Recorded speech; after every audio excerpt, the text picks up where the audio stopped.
Nomsa found it very difficult to give away her businesses. Ama-ritual zona uthakana nkinga nawo. Kodwa ye-business like I never.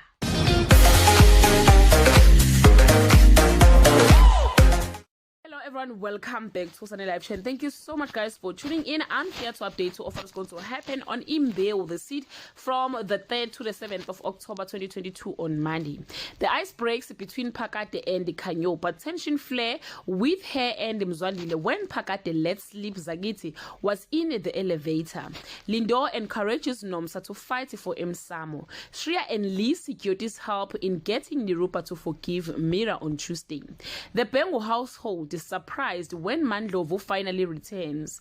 Khanyo and Mzwandile make up and she suggests moving back home. Nirupa learns the truth about Yoti's involvement and she turns on Shreya, while Nomsa agrees to the ritual on Wednesday.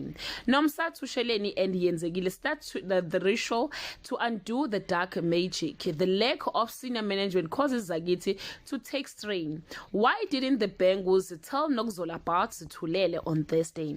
Nokzola visits Zitulele in prison. When he tells her he's moved on, she tells him he can't have because she contested their divorce and they are still married. Tando and Mbali both have their sights set on winning the heart of the church deacon, and they compete for his attention on Friday. Nkulego and Nokzola talk for the first time in a long time and he tells her off for being selfish. Nomsa doesn't want to sell Msamo. She tells her employee that everything will proceed as planned. She is not letting her business get derailed by Macingwane's prophecies. Guys, this is all I have for today. You can leave your comment below and share your opinion. Bye.